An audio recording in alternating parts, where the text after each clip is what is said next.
Chaque année, près de 430 000 Français sont touchés par un cancer. Un diagnostic toujours difficile à entendre. Et puis il y a les traitements, leurs effets secondaires et leurs potentielles séquelles, physiques ou psychiques. Avec la maladie, la vie des personnes concernées est bouleversée, tant au niveau familial que social ou professionnel. Au moins temporairement et parfois pour toujours. Comment l'accepter ? Vous écoutez Osons la vie, un podcast proposé par Rose Up, une association qui informe, accompagne et défend les femmes atteintes par tout type de cancer. En 2021, Nathalie fait face à un cancer du sein. Un petit cancer, juge-t-elle. Une péripétie qu'elle entend mettre derrière elle le plus vite possible. Elle est habituée à tout gérer. Alors elle gère en mode guerrière et reprend au bout de quelques mois son activité de kiné. L'annonce d'une récidive en 2022 l'accueille. Puis ce sont les traitements, plus durs que la première fois, qui entament sa niaque. La guerrière doit se résoudre à faire ce qu'elle ne fait jamais, demander de l'aide.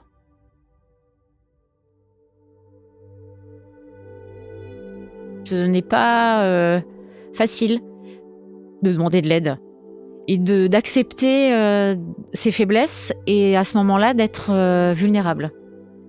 Parce que auparavant, je ne l'avais jamais été. Je suis Nathalie, j'ai 53 ans, je suis masseur kinésithérapeute libérale à Tours.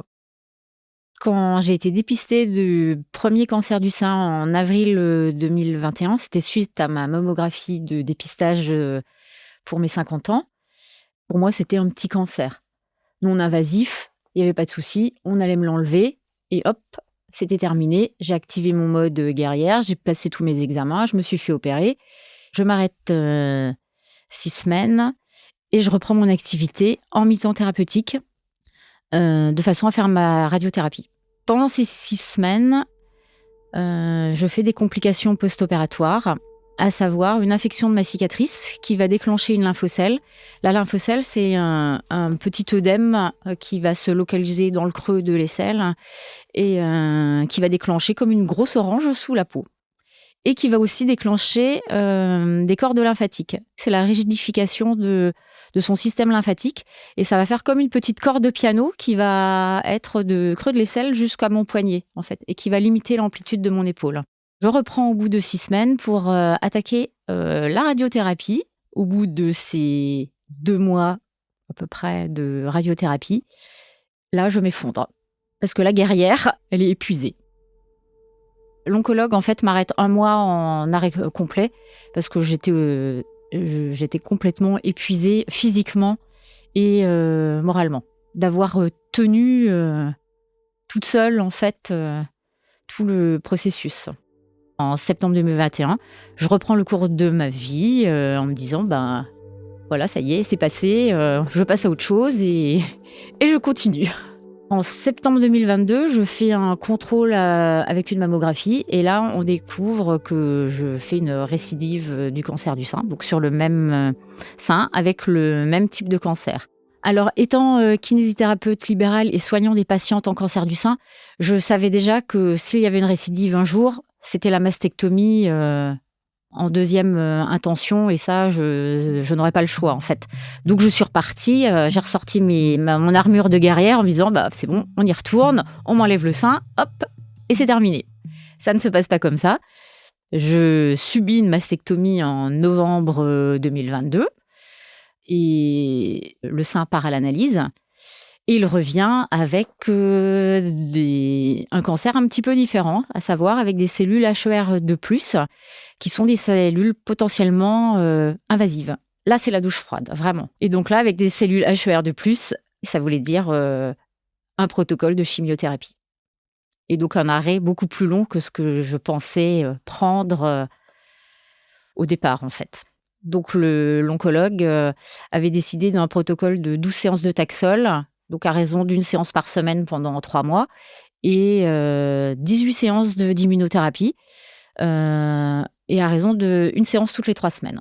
Il était absolument impossible de travailler et d'avoir une activité professionnelle en même temps. Avec l'apparition de neuropathie périphérique, donc l'engourdissement et la perte de sensibilité dans les doigts, et une fatigue extrême.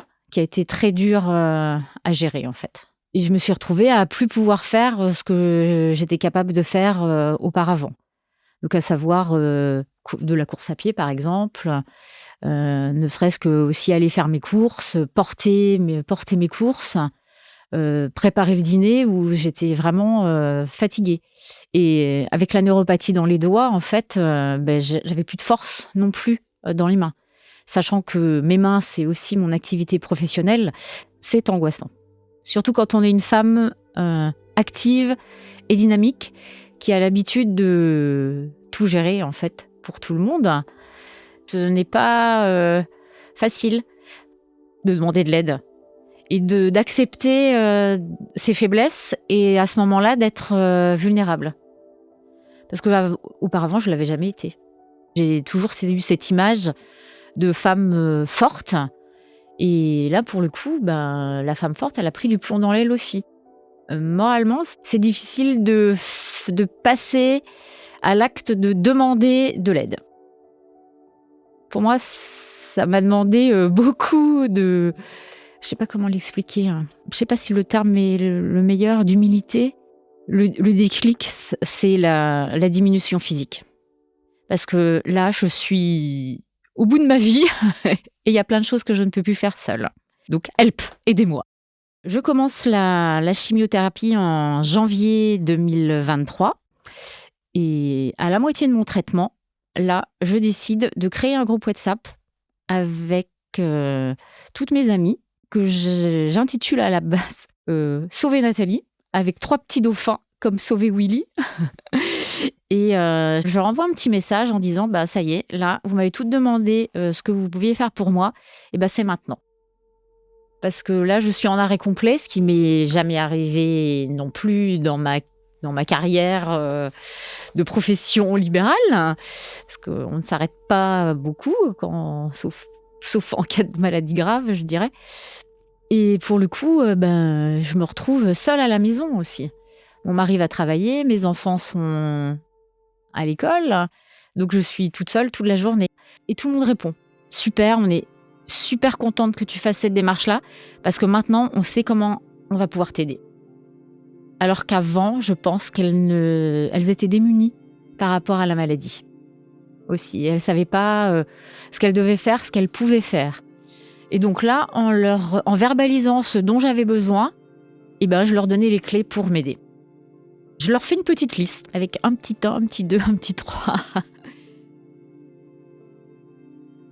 Il y a une chose que je ne peux plus faire, par exemple, c'est poser mon vernis protecteur pour mes ongles, qui est indispensable pour ne pas les perdre pendant la chimiothérapie.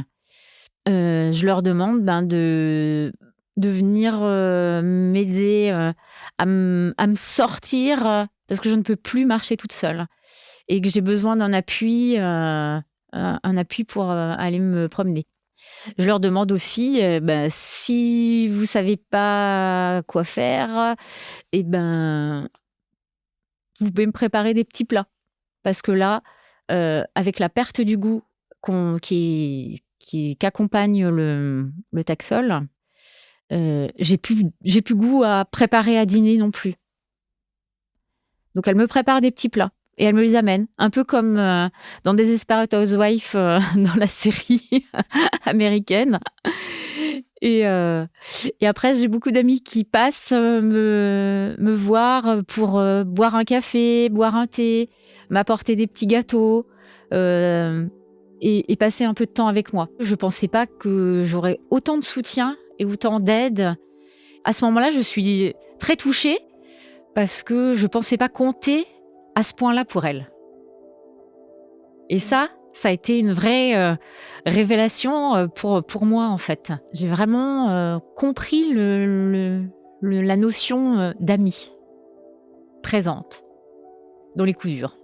Et j'aimerais en profiter pour les remercier, en fait, pour leur dire que ce parcours où elles me trouvent admirable, finalement, c'est grâce à elles. Parce qu'elles m'ont accompagnée, elles m'ont portée, et ça n'a pas de prix, en fait. Mon protocole de soins s'est arrêté en janvier 2024. Donc, je suis actuellement en rémission. parce qu'on ne parle pas de guérison, et en surveillance tous les ans. Donc je vais bien, de temps en temps avec des coups de fatigue, ce qui est le plus difficile à gérer. Mais je me sens plus légitime pour demander de l'aide puisque je vais bien. Mes 2 amies, Virginie et Nathalie, qui m'accompagnent pour aller marcher tous les lundis et mercredis après-midi, qui se sont reliées pendant les 1 an de traitement, eh bien, elles continuent à aller marcher avec moi le lundi et le mercredi. Sauf que maintenant, c'est moi qui les accompagne et qui les motive pour y aller. Et elles en ont tiré un bénéfice important puisque ça les a remises à l'activité physique régulière. Au jour d'aujourd'hui, je suis toujours une femme forte et je pense peut-être encore plus forte qu'avant. En tout cas, déterminée, toujours positive. Je pense que c'est ce qui m'a le plus aidée à supporter les traitements. Et j'accepte maintenant beaucoup plus ma vulnérabilité. Ce dont je n'avais pas du tout conscience avant. Pour moi, avant, vulnérable, c'était être faible. Alors que maintenant, ça ne l'est plus. J'ai développé depuis beaucoup plus d'empathie et de bienveillance par rapport aux autres. Mon accompagnement de mes patients a beaucoup changé. Je dirais que je suis une meilleure soignante aujourd'hui.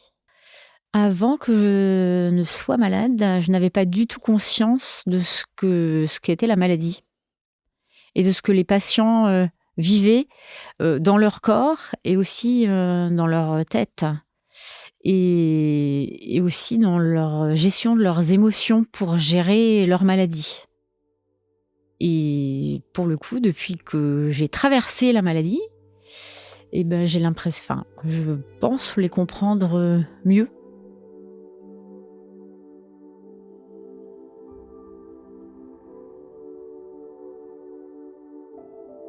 Vous venez d'écouter un épisode du podcast Osons la vie, qui accueillait Nathalie Sigotoué. Merci à elle pour son témoignage. Je suis Sandrine Mouchet. J'ai animé cet épisode, préparé avec Eva Tapiero. Ce podcast a été écrit par Émilie Groyer et moi-même. Bénédicte Schmitt en a fait la réalisation et le mix sur une musique de Marine Kéméré. La production est supervisée par Héloïse Normand de Louis Créative, l'agence de Louis Média. Osons la vie est un podcast de Rose Up, l'association qui informe, accompagne et défend les droits des femmes touchées par tout type de cancer. Si vous avez aimé cet épisode, n'hésitez pas à vous abonner et à nous laisser des étoiles et des commentaires. Et pour plus d'informations sur l'émission de Rose Up, rendez-vous sur rose-up.fr. À bientôt pour un nouvel épisode.